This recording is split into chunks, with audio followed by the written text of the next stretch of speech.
चलिए नमस्कार, स्वागत है आपका टारगेट सोनी यूट्यूब फैमिली में। मैं आज बिहार शिक्षक बहाली को लेकर जो पॉलिटी पढ़ा रहा हूं आपको, उसके अगले क्रम में भारत शासन अधिनियम 1919 आज बताने जा रहा हूं।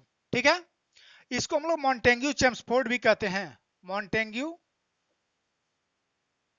Chelmsford, Chelmsford. अब इसमें मॉन्टेग्यू जो थे वो क्या थे? भारत सचिव थे, सचिव थे। और चेम्सफोर्ड क्या थे? वायसराय थे, वायसराय थे। ये द्वितीय विश्व युद्ध की समाप्ति के बाद आया था भारत शासन अधिनियम। तो देखिए इसमें प्रावधान क्या किया गया था। प्रावधान पहले यह किया गया था कि केंद्र में द्विसदनात्मक व्यवस्था रहेगी। द्विसदनात्मक द्विसदनात्मक व्यवस्था। और प्रांत में द्वैध शासन रहेगा, द्वैध शासन। अब देखिए द्वैध शासन का मतलब दो लोगों का शासन। ठीक है, द्वैध शासन सबसे पहली बार भारत में कब लागू हुआ? 1765 में रॉबर्ट क्लाइव ने लगाया था बंगाल में। द्विसदनात्मक का मतलब होगा कि उसमें दो सदन होगा, एक होगा निम्न सदन और दूसरा होगा उच्च सदन, उच्च सदन।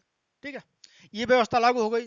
तीसरा क्या गया? महालेखा परीक्षक का पद लाया गया, महालेखा परीक्षक, महालेखा परीक्षक। उसके बाद क्या कहा गया? जो आईसीएस का एग्जाम होता है वो कहाँ होगा? अब भारत में। मतलब आपसे पूछा जाए कि आईसीएस का एग्जाम भारत में किस अधिनियम के तहत स्टार्ट किया गया, तो 1919। और ये कहाँ पे उसका मतलब हेडक्वार्टर बनाया गया? इलाहाबाद। और अध्यक्ष कौन बने? जॉन रास बारकर, जॉन रास बारकर बने। क्लियर है? इसी के तहत कहा गया कि भारत को, जैसे उस समय लोग डिमांड क्या कर रहे थे? स्वराज की, कि हमको स्वराज चाहिए। तो ये कहा कि प्रत्येक 10 वर्ष बाद हम क्या करेंगे? एक कमेटी बिठाएंगे जिसके माध्यम से हम पता करेंगे कि भारत के लोग स्वराज लेने लायक हुए हैं कि नहीं हुए हैं। तो 10 वर्ष बाद, प्रत्येक 10 वर्ष बाद कमेटी बनेगी। क्लियर हो गया? अब ये दे दिया गया किसमें? भारत शासन अधिनियम 1919 में। एक्सेप्ट किया गया कांग्रेस के द्वारा? नहीं किया गया। ठीक है ना? अब भारत शासन अधिनियम के बाद 1920 में महात्मा गांधी के द्वारा, मतलब कांग्रेस के द्वारा, एक आंदोलन खड़ा किया गया जिसका नाम है असहयोग आंदोलन। ठीक है, और चौरी चौरा कांड हुआ, चौरी चौरा कांड। ये 1922 में हुआ था, 1922 में फरवरी में। ठीक है ना? इसके बाद से असहयोग आंदोलन क्या कर दिया गया? स्थगित कर दिया गया, बंद कर दिया गया। ठीक है, अब 1927 में जाकर के, कब आया? 1927 में साइमन कमीशन आया, साइमन कमीशन। अब ये क्या है? देखिए, प्रत्येक 10 वर्ष बाद एक कमेटी आएगी जो जांच करेगी कि भारत के लोग बुद्धिजीवी हुए हैं कि नहीं, इनका स्तर स्वराज लेने लायक है कि नहीं, शासन चलाने लायक बने हैं कि नहीं बने हैं। उसके लिए कमेटी बनानी थी, लेकिन 1927 में ही बना के रख दी गई। अब क्वेश्चन एक पूछा जाता है कि क्यों 1927 में ही बना के रख दी गई, इसको मिटा देते हैं। उसका कारण यह था कि 1928 में इलेक्शन होने वाला था। कहां पे? 1928 में ब्रिटेन में। और जो गवर्निंग पार्टी थी वो सोच रही थी कि अगर हम ये कमेटी नहीं बनाते हैं और जो दूसरी पार्टी आएगी वो अगर इस स्वराज दे दी इंडिया को तो दिक्कत हो जाएगा। तो नवंबर 1927 में ही, नवंबर 1927 में गठन कर दिया गया किसका? साइमन कमीशन का। और फरवरी 1928 ईस्वी में, 1928 में बंबई बंदरगाह पर, बंबई में पहुंचा साइमन कमीशन, जिसके अध्यक्ष कौन थे? Sir Simon. साइमन अध्यक्ष थे, साइमन अध्यक्ष थे। इनके अलावा 7 सदस्य थे। और सातों सदस्य कौन थे? अंग्रेज थे, अंग्रेज थे। और इसी वजह से क्या हो रहा था? इसका विरोध हो रहा था। ठीक है, अब विरोध करने का, साइमन कमीशन का विरोध करने का निर्णय जब लिया गया तो कांग्रेस के बड़े बड़े जो नेता थे, अलग अलग जगहों पर उनको जिम्मेदारी दी गई। इसी जिम्मेदारी के क्रम में पंजाब में जिम्मेदारी दी गई थी लाला लाजपत राय को, लाला लाजपत राय। ठीक है, नारा दिया गया साइमन गो बैक, साइमन वापस जाओ, वापस जाओ। अब लाठी चार्ज कर दिया गया किसके ऊपर? लाला लाजपत राय के ऊपर लाठी चार्ज कर दिया गया। अब लाठी जब चार्ज हुआ तो बड़ी बुरी तरीके से इनको मारा गया। और जब मारा गया तो उसके 2 दिन बाद इनकी मृत्यु हो जाती है, 2 दिन बाद क्या होती है, मृत्यु हो जाती है। इसी क्रम में ये बोले थे लाला लाजपत राय कि हमारे शरीर के ऊपर पड़ी हुई एक एक लाठी आपके साम्राज्य की एक एक किल साबित होगी, साम्राज्य के ताबूत की एक एक किल साबित होगी। क्लियर है? चलिए, अब यहाँ पे जब मृत्यु हो जाती है तो भरपूर विरोध होगा। अब भरपूर विरोध हुआ तो साइमन गुस्सा आ गया साइमन को और बोला कि एक काम करो, तुम लोग अपना संविधान खुद बना लो, अपना संविधान खुद बनाओ, लेकिन एक शर्त है कि कोई भी बड़ी पार्टी इस संविधान का क्या करेगी, उल्लंघन नहीं करेगी, विरोध नहीं होना चाहिए। ठीक है, सॉरी, विरोध नहीं होना चाहिए। ठीक है, अब यहाँ पे मार्च में मार्च 1928, अप्रैल अप्रैल मई, 3 बार सर्वदलीय सम्मेलन बुलाया गया, जिसमें मार्च में और अप्रैल में असफल हो गया, सारे दल एक साथ नहीं आ पाए। मई 1928 में सभी दल बंबई में एक हुए, बंबई में एक साथ आए और यह निर्णय लिया गया कि मोतीलाल नेहरू की अध्यक्षता में एक कमेटी बनाई जाए, जिसको हम लोग नेहरू कमेटी के नाम से जानेंगे, नेहरू कमेटी। ठीक है, ये कमेटी बनके क्या हो गई, तैयार हो गई। अब ये नेहरू जो कमेटी थी वह अगस्त 1928 में नेहरू रिपोर्ट प्रस्तुत कर दी, नेहरू रिपोर्ट। इसमें बताया गया कि हमारा संविधान कैसा हो, हमारा देश किस प्रकार से चले। लेकिन जिस दिन नेहरू रिपोर्ट प्रस्तुत किया गया उसके अगले ही दिन मोहम्मद अली जिन्ना जो मुस्लिम लीग के अध्यक्ष थे, उनके द्वारा 14 सूत्री कार्यक्रम प्रस्तुत कर दिया गया, जिसमें उन्होंने वही डिमांड रखा जो नेहरू रिपोर्ट में मना किया गया था, मतलब इनके अगेंस्ट में जो कहा गया उसको उल्टा मांग लिया गया। तो अब नेहरू रिपोर्ट क्या हो जाएगी भाई, खारिज हो जाएगी। फिर ब्रिटेन में जो प्रधानमंत्री थे वो बोले कि एक काम करो, साइमन कमीशन एक्सेप्ट नहीं हुआ, रिपोर्ट गया था वो लोग सुने ही नहीं, नेहरू रिपोर्ट जो दिया गया वो खारिज हो गया, जिन्ना अलग मांग रहे हैं। तो सब पार्टियों को क्या करो, एक जगह बुलाओ, मीटिंग होती है और मीटिंग में डिसीजन लिया जाएगा कि कौन सा संविधान इन लोग के लिए बना के दिया जाए। तो निर्णय ये लिया गया कि 3 मतलब गोलमेज सम्मेलन का आयोजन किया जाए। कहां पे गोलमेज सम्मेलन का आयोजन कहां होगा, ब्रिटेन में। कहां होगा, ब्रिटेन में। तो प्रथम गोलमेज सम्मेलन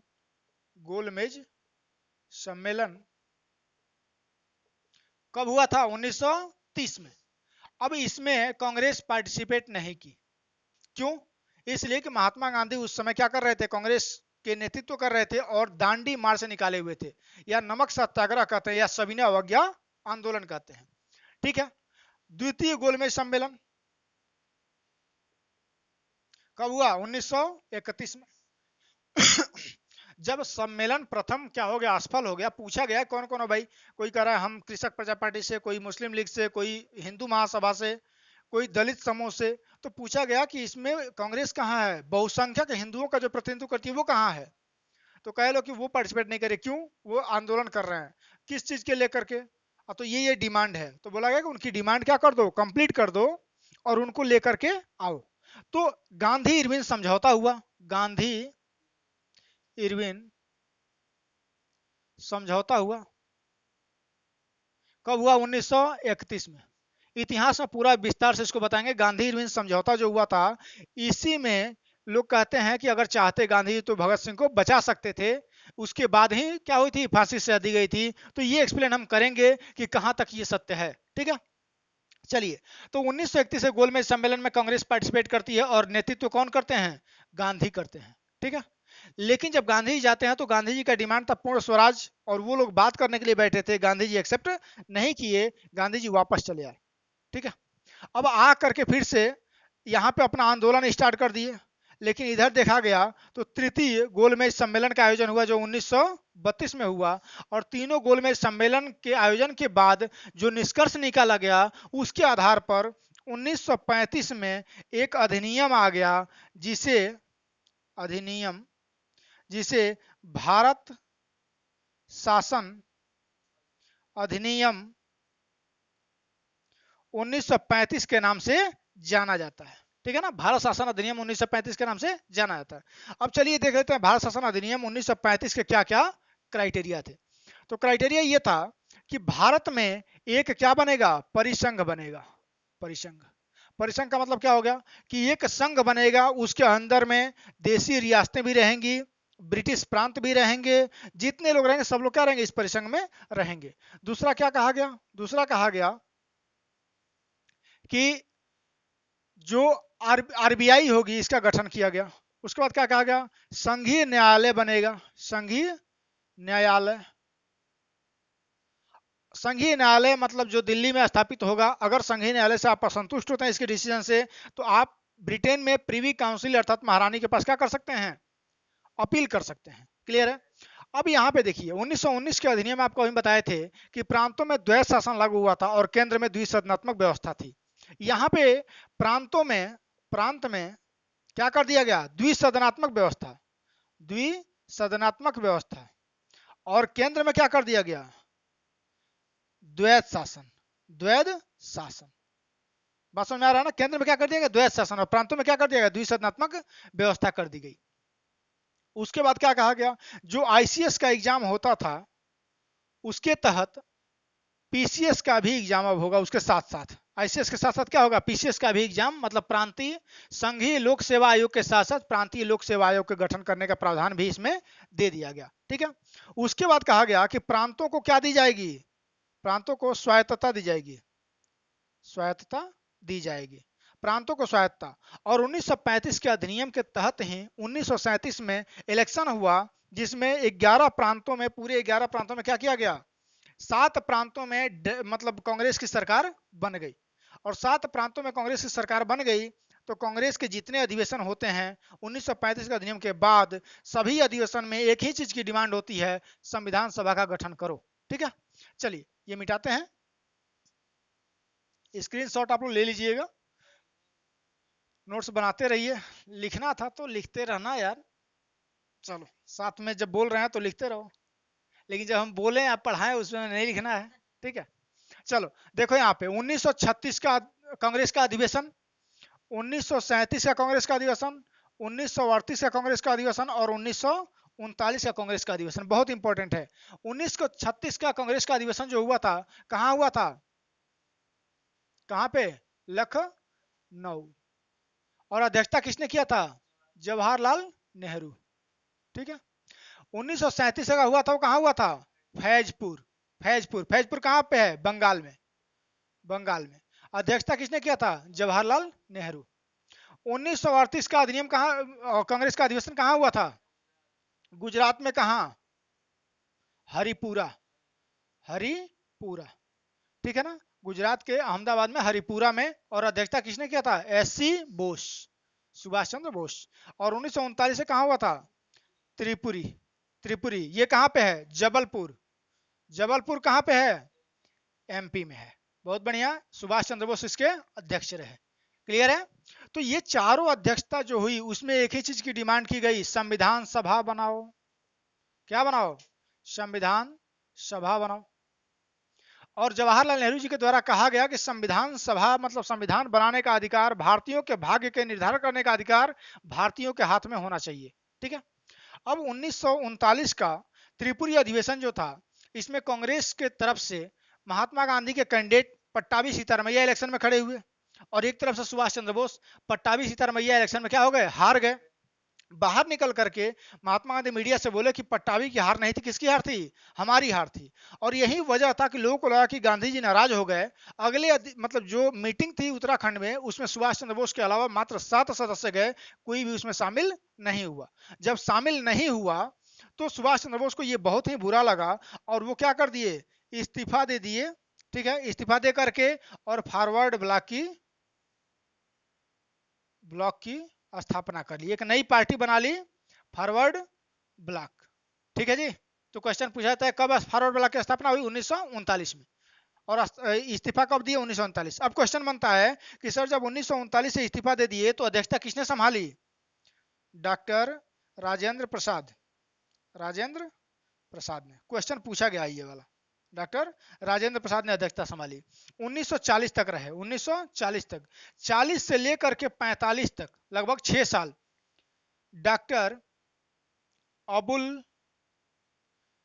कलाम आजाद ये अध्यक्ष रहे, जो हमारे प्रथम शिक्षा मंत्री भी बने। ठीक है ना। सबसे युवा अध्यक्ष अगर पूछे कांग्रेस का, जब हम मतलब गुलाम थे तो कौन थे? डॉक्टर अबुल कलाम आजाद। और जब गुलाम थे तो सबसे लंबे कार्यकाल तक कौन? डॉक्टर अबुल कलाम आजाद। अब ये क्वेश्चन होता है कि सर हर साल जब हुआ तो ये 6 साल क्यों रह गए?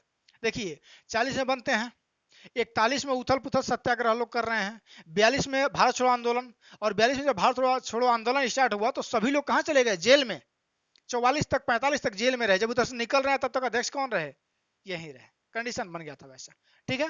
तो ये जेल में चले गए, कौन?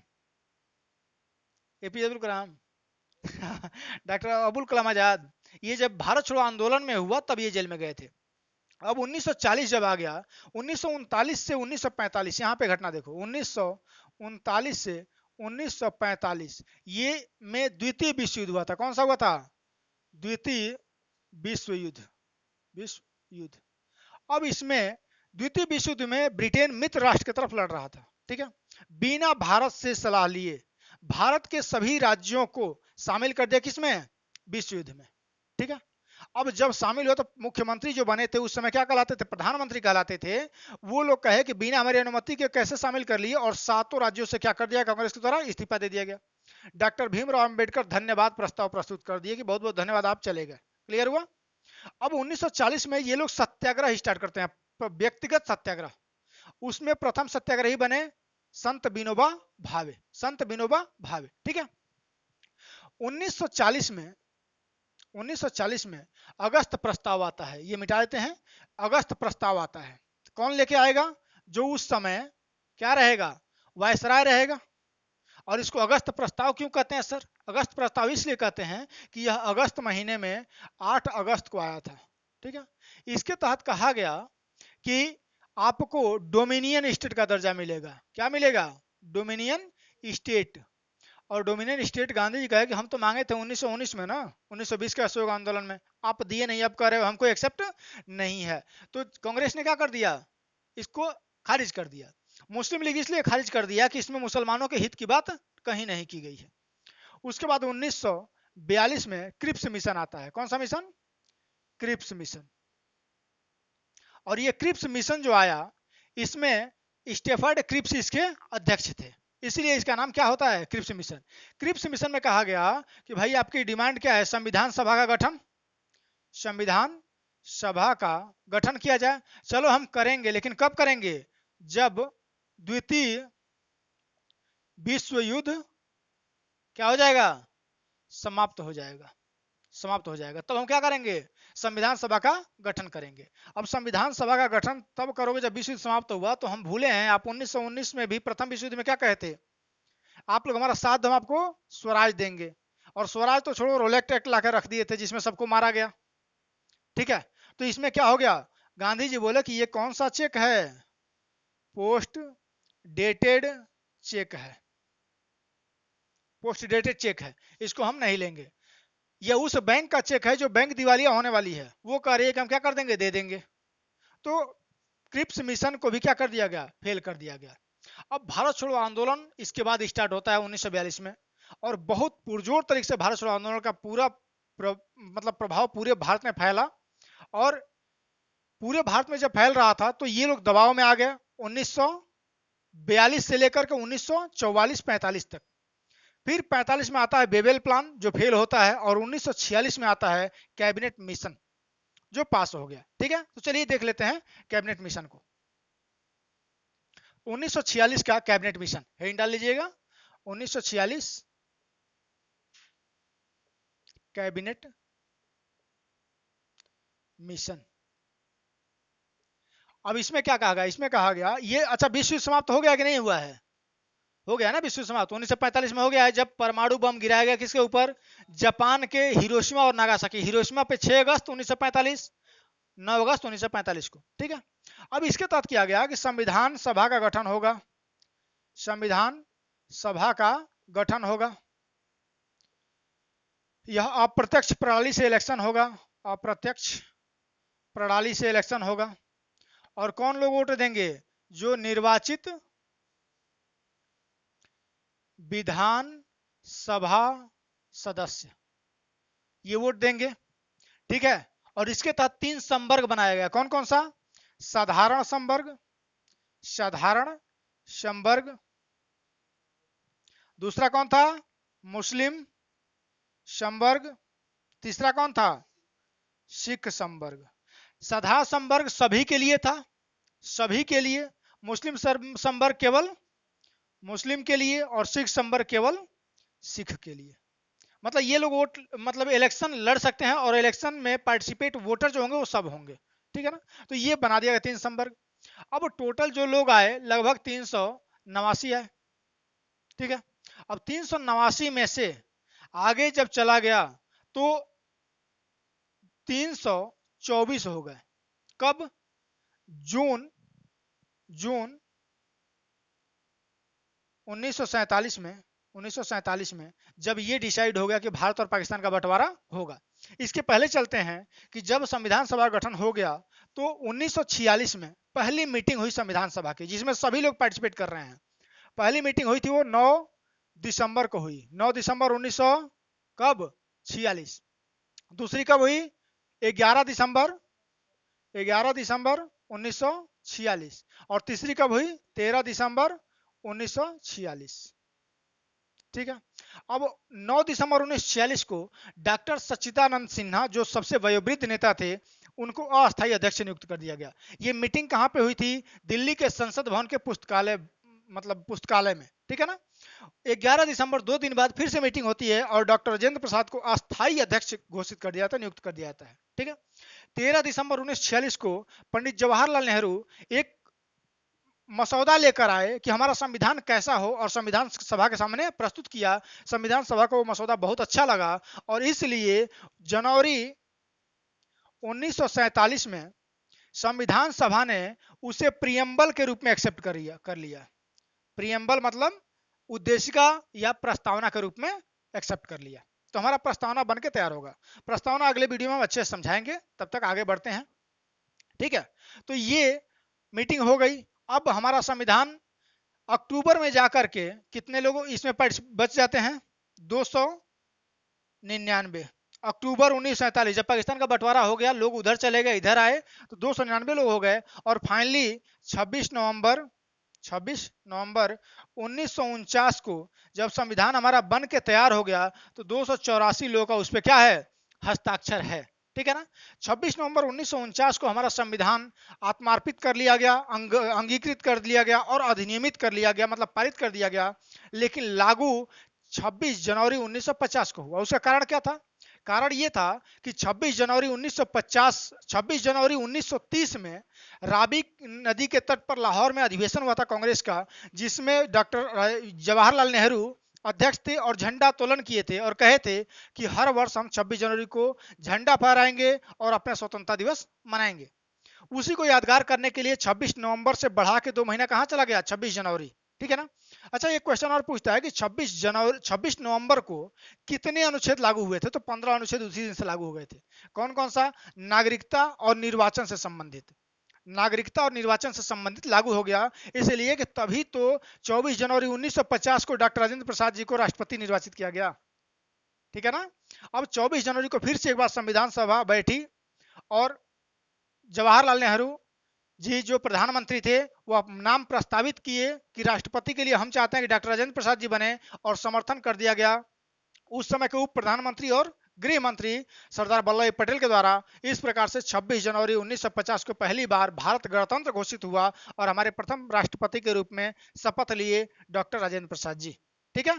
अब कल हम लोग पढ़ेंगे, प्रस्तावना से स्टार्ट करेंगे और भाग 1 हम लोग जाकर के पढ़ेंगे। तब तक पढ़ते रहिए, मुस्कुराते रहिए, हंसते रहिए। चलिए कब मिलेंगे। जय हिंद, जय भारत।